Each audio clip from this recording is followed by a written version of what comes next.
Bom dia, boa tarde, boa noite para você que nos acompanha aqui no canal Imparável. Estou aqui com mais um convidado muito especial, o Dr. Pedro Santos, hoje juiz federal do TRF da Primeira Região, aprovado em vários concursos públicos e também que foi o magistrado mais novo em atividade. Ele foi aprovado aos 25 anos de idade, nomeado em 2013. Realmente é um exemplo de muita dedicação, muita perseverança e hoje ele nos contará um pouquinho de sua história. Dr. Pedro, muito obrigado por participar aqui conosco, de aceitar esse convite. É uma honra estar aqui com você. Eu sei o tanto que a sua agenda é corrida, com a magistratura, com os estudos, e sei que você está aqui para ajudar os concurseiros que estão buscando aí alcançar os seus sonhos como você conseguiu. A minha primeira pergunta é: como que você iniciou essa trajetória de estudo para concurso? O que despertou o seu interesse nessa área? Oi, Gabriel. Também cumprimento todos os internautas e todas as pessoas que estão nos assistindo. Bem, essa é uma pergunta que sempre fazem para mim. Foi um momento muito crucial no período em que eu estava na faculdade de Direito, em que eu decidi que iria enveredar pela carreira pública. Eu já tinha uma intuição de que queria chegar na magistratura, mas ainda tinha dúvidas entre o setor privado, se eu iria definitivamente para o setor público, e defini, não, vou apostar como meta final a magistratura, vou para a carreira pública, e decidi que, como deveria cumprir um rito de prática jurídica, de exigência constitucional para chegar lá, eu, durante esse período, iria já começar uma preparação. Eu acho que essa foi a decisão crucial que eu tive ainda na faculdade, saber onde eu queria chegar ao final. Muitos concurseiros, muitas pessoas que estudam para as carreiras públicas geralmente vêm conversar comigo, e quando eu questiono, geralmente eu interrompo essas pessoas e pergunto: mas me diz uma coisa, onde é que você quer chegar? E essas pessoas não sabem responder, então tem uma resposta muito ampla. Qualquer coisa para mim tá bom, um cargo que pague acima de tal valor. Eu quero realizar um sonho de fazer justiça, eu tenho ideais, mas não sabe objetivar, não consegue objetivar, delimitar. Isso é muito importante e deve ser feito desde o início. É um processo de amadurecimento psicológico, intelectual, de saber talvez onde é que você cabe melhor, onde é que você consegue desenvolver as suas competências. Isso não quer dizer que você só vai ser, digamos assim, pré-definido, ou você vai ser feliz, realizado profissionalmente em apenas um cargo, mas é importante definir pelo menos um nicho de cargos ou algumas opções que você pretende perseguir. E a partir de então, tendo o objetivo final em que você quer chegar, é possível você então traçar um planejamento de curto e de médio prazo, e que eu sempre recomendo são o método escada, um método talvez mais bem sucedido, não apenas em relação a mim, mas em relação a todas as pessoas que eu já... Existem diversos métodos de se chegar, mas o método talvez mais célere, mais bem sucedido, mais pavimentado é quando você inicia a partir de cargos menores e você vai realmente galgando galgando espaço até você chegar na sua meta final. Então, a faculdade, te respondendo mais objetivamente, eu defini a questão da magistratura e defini que deveria ter um caminho de aprendizado que passava não apenas pelo exercício de outros cargos, como também por um estudo objetivo de concursos. E aí foi assim que você começou a fazer um concurso de técnico, né? Já ainda na época da faculdade, técnico do MPU, técnico do TRF, não é isso? E quais outros concursos você fez? Quais outras experiências você teve antes da magistratura? Isso. Não é algo tão racional e objetivo assim como talvez tenha parecido no início. Por exemplo, no concurso de técnico, vários amigos meus da faculdade tinham se inscrito. Na época era o concurso de técnico do Ministério Público da União, um concurso que nomeou muitas pessoas. E alguns amigos falaram: Pedro, vamos se inscrever nesse concurso. Eu falei: não estou estudando, não estudei nada, não tenho ainda, não me sinto preparado para isso. e eles foram lá e me inscreveram e me entregaram só o boleto. Pedro, agora você vai ter que fazer. Eu falei, agora então vou fazer o concurso. Então, às vezes, você tem que deixar a vida também aceitar um pouco a vida de levar. E quando eu estava inscrito, eu falei assim, não, então agora eu vou estudar de forma sistemática. Estudei bastante para aquela prova, não consegui uma boa colocação, embora eu tenha ficado dentro da lista de aprovados. Mas tive a sorte, naquele período, ter tido uma nomeação muito... a quantidade de cargos nomeados foi muito grande, então eu consegui uma nomeação depois de um tempo. Mas aquilo dali serviu para despertar o tipo de estudo, o modelo de prova, como é que eu queria chegar. Além do cargo de técnico do Ministério Público da União, fui aprovado em técnico do TRF da Primeira Região, que também cheguei a tomar posse. Fiz alguns outros concursos de técnico, não fui aprovado. Então, assim, não tenho vergonha nenhuma de dizer que reprovei em vários concursos. E quando eu já estava próximo do fim da faculdade, eu realmente parei para definir. Não, agora eu preciso um estudo mais sistemático para as carreiras jurídicas. E pensei, se eu quero chegar para a magistratura federal, então talvez as carreiras de advocacia federal, da advocacia pública federal, da defensoria pública federal, na época não se exigia os 3 anos de prática para esse último cargo, talvez sejam carreiras que possam me ajudar a ter experiências boas para a prova de magistratura federal. Então iniciei um estudo sistemático dentro desse nicho. Então isso que significa fechar as portas para concursos da magistratura do trabalho, isso significa fechar a porta para concursos legislativos, mas isso é uma decisão que tem que ser feita, porque o tempo é um recurso limitado, os editais são relativamente diferentes. Saber dizer não, né? Exatamente. Não atirar para todo lado, como alguns concurseiros acabam fazendo. Exatamente. E ter realmente um foco que não é algo fechado, absoluto, mas que tem um caminho relativamente bem definido. E, doutor Pedro, você foi aprovado em primeiro lugar no concurso de defensor, né, público da União, em primeiro lugar no concurso da magistratura. Então, você não só foi o juiz mais novo à época, e até hoje acredito que continua sendo, continua com esse recorde, digamos assim, mas também conseguiu ser aprovado em primeiro lugar. Eu imagino que muitas pessoas, eu acho que você até já deu uma entrevista sobre isso, devem dizer que você é superdotado, que você tem uma capacidade cognitiva muito diferenciada, e você, em uma entrevista, disse que não, que na verdade é fruto do seu esforço, da sua dedicação. Então, gostaria de conhecer um pouquinho mais sobre o Pedro humano, o Pedro que já reprovou alguns concursos, como você disse. O Pedro, como é que é a rotina, ou era a rotina do Pedro quando estava estudando ali, às vezes com momentos de frustração, momentos de tristeza, momentos, não sei, talvez em que pensou desistir porque era uma rotina muito árdua. Eu queria que contasse um pouquinho pra gente sobre isso. As pessoas, é curioso, as pessoas às vezes leem algumas notícias e têm talvez a impressão de que ele é algo diferenciado, alguém em que eu não consigo me espelhar ou talvez não consigo me inspirar porque talvez ele seja um nerd, e as pessoas falam, eu tenho um estilo mais normal e ele é um nerd. Enquanto eu rejeito completamente esses adjetivos, talvez de superdotado, de gênio, de nerd, em absoluto nada disso. Uma pessoa estritamente com uma narrativa bem normal, de frustrações, de derrotas, mas que talvez nesse caminho tentou muito aprender com as exceções. Por exemplo, eu falei no início, uma dica interessante é saber aonde quer chegar e saber chegar desde logo, mas uma outra dica que eu sempre digo é saber aprender com as derrotas. E ligado a essa não ter medo de enfrentar o risco.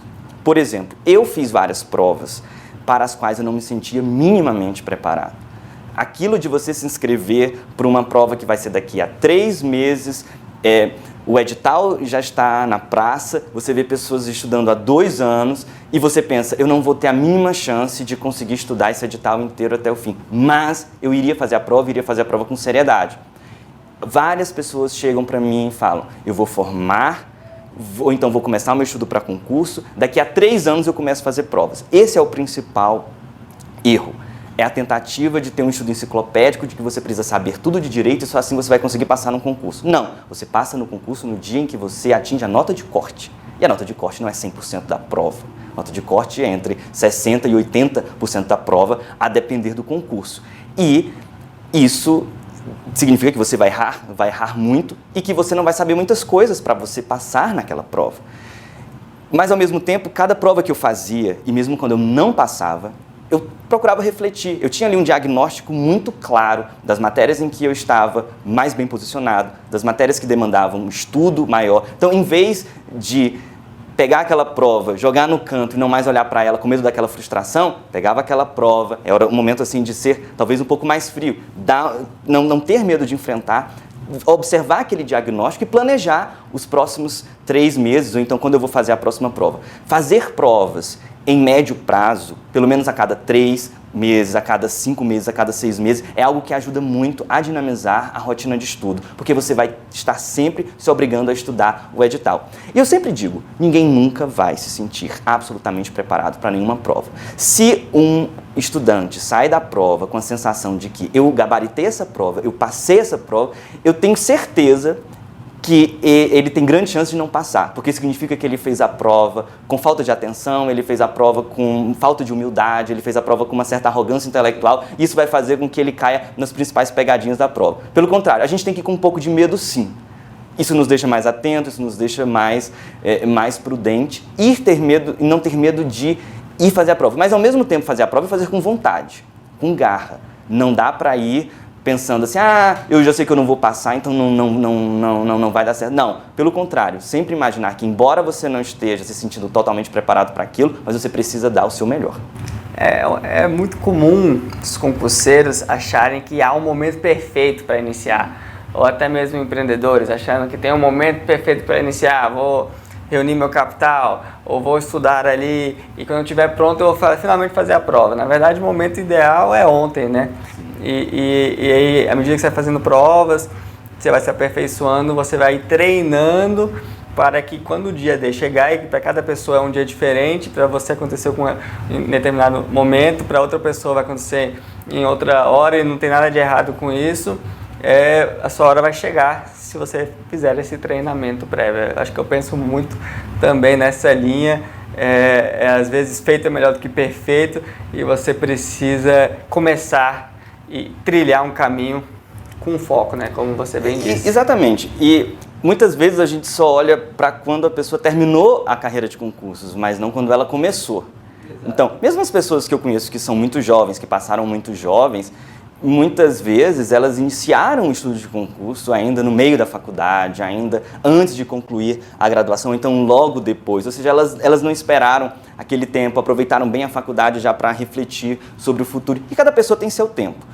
Uma autocrítica que eu faço a mim e a várias pessoas que muitas vezes falam de concursos públicos é talvez tentar, às vezes, estandardizar ou então assim, fazer uma padronização do modelo ideal para se passar no concurso público, como se cada pessoa tivesse o mesmo timing, cada pessoa tivesse que ter a mesma estratégia de estudo, o mesmo estudo. E não, cada pessoa tem a sua narrativa, cada pessoa tem os seus problemas, cada pessoa está submetida a condições muitas vezes socioeconômicas, familiares, estruturais, completamente diferentes. E as pessoas precisam se respeitar em relação a isso. Observando dicas específicas de concurso, mas também não comprando aquele pacote completo do que você precisa absolutamente fazer. A receita de bolo. Exato. Sob pena de muitas vezes você se frustrar e achar que nunca vai chegar. Eu conheço pessoas que demoraram menos para passar em concurso. Eu conheço pessoas que demoraram mais porque elas priorizaram também outros aspectos da vida. Conheço pessoas que começaram o sonho dos concursos públicos ainda na faculdade. Outras entraram para a magistratura aos 50 anos porque decidiram estudar, tiveram outras prioridades e tiveram uma ideia da magistratura depois. Cada pessoa tem a sua narrativa e a gente precisa aprender a ler cada uma dessas pessoas a partir de suas peculiaridades, sem criticar e sem passar a impressão de que quem não consegue ou que quem está com muita dificuldade é incompetente, é menos capacitado para atingir aquele objetivo. Pelo contrário, todas as pessoas são plenamente capacitadas para tais e para eleger as suas prioridades. E, obviamente, algumas pessoas têm mais facilidades socioeconômicas, mais facilidades estruturais, outras pessoas vão ter mais obstáculos de vida para conseguir chegar, vão precisar andar 5.000 quilômetros a mais que alguém que nasceu numa família mais socioeconomicamente vantajosa, mas ainda assim, o que nós podemos tirar de tudo isso, essa necessidade de respeitar o momento de cada um e fazer com que os concurseiros que estão do outro lado não se sintam menores ou não se sintam incompetentes quando eles percebem que o sonho deles talvez esteja demorando um pouco demais ou que ele tem talvez mais obstáculos a trilhar do que outros. Eu trabalho com concursos, embora seja jovem, já há algum tempo. E eu não conheço ninguém que tenha se arrependido depois de ter passado ali, entrado em seu cargo. Seja com 40, com 50 anos, seja com 20 anos. Então eu acho que a hora certa chega e no seu momento e vai valer a pena. Então, no seu caso, foi com 25 anos para juiz. Vamos ter aqui, talvez, quem sabe, alguns alunos aprovados, juízes com 50 anos. E não tem nada de errado com isso, nada de certo. É o momento de cada um. Então, eu acredito muito nessa filosofia também. Doutor Pedro, como é que você se enxerga para o futuro? Nós temos aqui um mote nosso de ser imparável. E de ser imparável no sentido de não parar, de não desistir, não de ser um super-herói. É uma pessoa que sempre segue em frente. E como é que você enxerga o Pedro do futuro? Vai continuar na magistratura? Parece que já está dando aula, está fazendo doutorado. O que o futuro te reserva? Bem, depois que eu passei na magistratura e tirei esse peso de estudar para concursos, porque ninguém vai dizer que é prazeroso esse caminho, é um caminho de aprendizado, é um caminho de amadurecimento pessoal, isso totalmente, mas obviamente não é o caminho mais prazeroso do que a gente pode escolher. Mas após isso, eu passei a me dedicar aos estudos que eu sempre quis fazer. Então, paralelamente à magistratura, que é a minha paixão, e não pretendo sair da magistratura, realmente, felizmente, eu consegui me encontrar nesse trabalho de decidir conflitos, de pacificar conflitos, de aplicar a Constituição, de aplicar as normas. Paralelamente a isso, comecei também uma vida acadêmica, né, o que é permitido para a única atividade que é permitida além da magistratura, e desde então trabalhei inicialmente em cursinhos, dei aulas de Direito Civil, hoje dou aulas de Direito Constitucional e comecei a fiz o mestrado, hoje estou fazendo um doutorado e trilhando aí outros caminhos, né, outros caminhos possíveis de pesquisa acadêmica, de trabalhar, concretizar alguns ideais que eu sempre tenho em relação ao sistema de justiça, em relação à magistratura, enfim, deixar algum tipo de contribuição. E meu futuro eu vejo continuar nessa realização. Deixar uma contribuição, contribuir para a minha carreira, contribuir para a sociedade brasileira, sem idealismos exagerados, sempre com os pés no chão, mas sabendo que muitas vezes, numa dimensão muito micro, você pode aí plantar sementes que geram repercussões futuras boas. Isso aí. Doutor Pedro, você tem um último recado para quem nos acompanha, para quem ali está estudando, passando por um momento difícil, na dúvida se concurso é realmente para ele ou para ela, algum recado ali de alguém que conseguiu já chegar tão longe, tão jovem? Eu vou citar para você, se você me permitir, eu vou contar duas histórias, bem rápidas. A primeira história foi quando eu estava já estudando para a magistratura federal, e olha que nessa época eu já tinha passado por diversos outros concursos, já tinha sido aprovado em diversos outros concursos, já tinha trabalhado em outros cargos, então eu já tinha uma certa, digamos assim, bagagem, uma maturidade de prova, de tempo, de estudo. E ao fazer um dos concursos de juiz federal que eu fiz, eu passei na prova objetiva, passei na prova subjetiva, passei na sentença civil, e quando eu cheguei na sentença penal, eu estava numa classificação muito boa no concurso, notas bem altas, e eu fui reprovado com uma nota que eu nunca tirei em toda a minha vida. Foi uma nota em torno de 4. Né? Uma nota que talvez naquele momento eu não entendi, porque eu achava que tinha tido uma performance na prova, mas veio aquela sensação, talvez pela milésima vez e terrível, de que eu teria que começar tudo do zero, já estando quase tão próximo de uma prova oral, de uma sonhada aprovação, de realizar o meu sonho. E eu falei comigo mesmo, Fiquei muito mal, aquela sensação de derrota, aquela sensação de que não vou conseguir, absolutamente parecida com o que qualquer concurseiro sente. E eu falei para mim mesmo, eu me dou o prazo de 48 horas para chorar todas as mágoas que eu tenho, mas após as 48 horas eu vou estar na biblioteca de novo, estudando. E 48 horas depois saiu o edital do TRF1, que foi o concurso posterior que eu passei. E quando eu olhei para aquele edital, eu falei, essa prova é minha, essa prova vai ter que ser minha, esse vai ser o último concurso que eu vou fazer.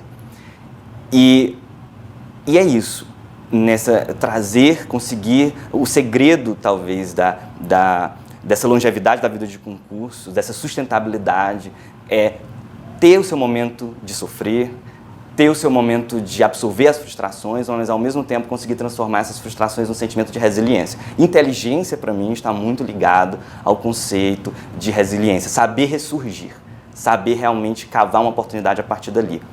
Não é fácil, exige uma boa dose de equilíbrio emocional, uma boa dose de amadurecimento, que não se consegue do dia para a noite, mas se consegue com um trabalho muito forte de autoconhecimento, de autocrítica.